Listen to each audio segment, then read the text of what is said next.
Porto versus Chelsea that we'll be previewing, and Jose Mourinho derby, the Maniche derby, the Thiago derby. Don't know who else. Paulo Ferreira's played for both teams as well. Deco's played for both teams as well, and there's a lot of history in terms of the transfers there. Both Champions League winners as well. I'm very happy to see this game and this matchup. Tuchel kind of doing well for Chelsea at the moment. You lost on the weekend against West Bromwich Albion, but again, let's start with Maya. What's your first impressions of this game, Porto versus Chelsea? They're playing in a neutral ground, by the way, because of the COVID regulation. So they're in Sevilla this week, in Sevilla, Spain. I make Chelsea the favourites, of course. Kante, Thomas Tuchel in his press conference said Kante's fit and Pulisic is fit, but he said they're in the squad. So even if they're in the squad, doesn't mean they're going to start. So I don't know if they're going to start. That's the thing. If they don't start, if Kante doesn't start, he's going to probably play Jorginho, Kovacic midfield. You ask any Chelsea fan, they have not been impressed with those two in the midfield. Really? I thought Jorginho has been getting it from Chelsea fans. So if I see it, if Jorginho does start, they haven't. Like I've been watching a lot of Chelsea reviews, and a lot of them have not been impressed with Jorginho. He's one of them players that he just passes it sideways, and he gets a lot of the times he gets done like with pace in the midfield. Christensen, I think Christensen will start at the back. He's been impressive recently. A lot of Chelsea fans didn't rate him. I feel like Chelsea, even though they did get battered by West Brom, shockingly, I just think that was an anomaly. They were quite complacent, and because of that, I think they'll have too much for Porto, really. I don't want to rule out Porto at all, because like I was just saying previously with yourself, I watched both the Porto games against Juventus, and Pirlo is out of his depth in the Juventus job, and Pepe, Bemba were amazing at centre back in that second leg. What an amazing game it was! But unfortunately, Taremi got the red card. Is suspended. Oliviera, their top scorer in the Champions League, is suspended. So it's all down to Diaz and Marega in their attacking prowess as well. I don't think in their attacking prowess they can get more than 2 or 3 goals personally against this Chelsea team with the 5-3-2 that 5-2-1-2 or however they do with Thomas Tuchel. But the fact that they're 2 defensive teams, they're 2 brilliant teams as well. It's just one of those things that I believe that Porto can get a goal, but I think Chelsea will win. I don't think Chelsea really should mess this up with Tuchel's manager. But the main question for me is, does Olivier Giroud start over Timo Werner? Do you play them together, or do you drop Giroud for Werner? How would you do it? Because for me, Giroud has to start against this Porto team with Pepe, with Mbemba, who's amazing in those last 2 games in the Juventus games. That's how I do it. Giroud has to start for me. I don't know why he hasn't been playing Giroud recently. He's been that's a mystery. Timo Werner is just he's not. His confidence is gone. Even with Germany, I just don't see the reason for putting him on the other day. The thing with Thomas Tuchel is he keeps changing the formation and the players a lot. He doesn't know his best team. Obviously, it makes sense because he's only just come in.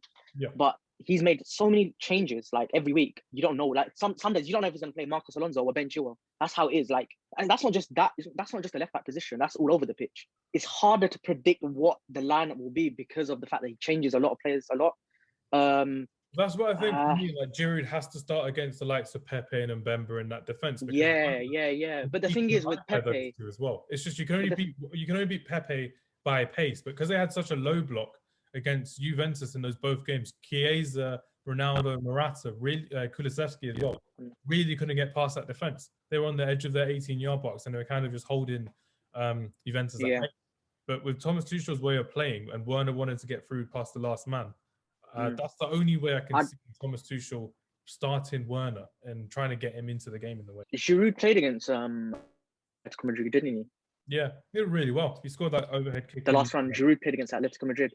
Yeah, exactly. So I think I don't know. Ever since then, he hasn't been really playing that much in the Premier League, which is kind of a mystery. But that's the thing. I don't know if he's going to play now because I don't know how he's going to approach it. But I think I would play Giroud. The thing is, Pepe relishes a 1-to-1. That's his style. He relishes a 1-to-1 battle with a centre forward, and that's what he's going to have with Giroud. So I don't know if Tuchel will go with that. I'll do with Giroud, Werner, and like probably Mount behind them, because I don't like the whole thing of Mount in the 2. He's obviously better as a number. You reckon he plays Ziyech? That's how I would do it personally. It'd be like Giroud with Ziyech and Mount behind him, not Pulisic or not Havertz or anything like that. Mount's the guy on form. You reckon he'll play Chelsea together in the attacking sense this season? Yeah, but it should be Mount, Ziyech, and Giroud. Yeah. I think with Tuchel, yeah, Tuchel, he's improved the defense, but in terms of the attacking play, he hasn't. Nothing's really changed on that front. Like, I haven't really seen any progress on the creative side, but I've seen a lot of progress on the defensive side.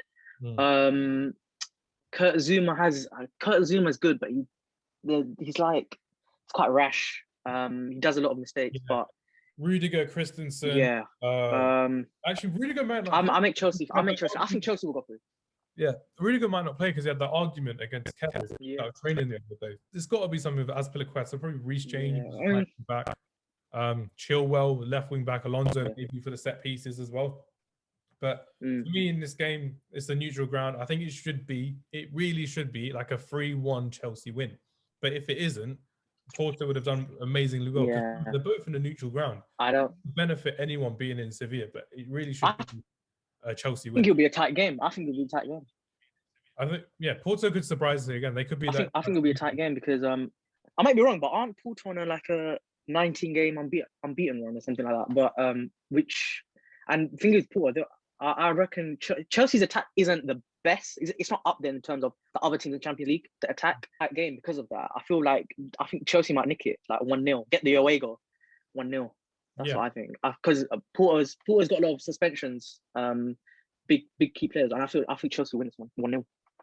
Yeah, definitely. And I think it will be something like I said before, like a 3-1 Chelsea win. Key battles will be that Giroud or that striker versus Pepe and Mbemba as well. And if Marega and Diaz can get a goal or two, that would be something good. But yeah, that's something how I would see it. And again, that's how we're going to end it.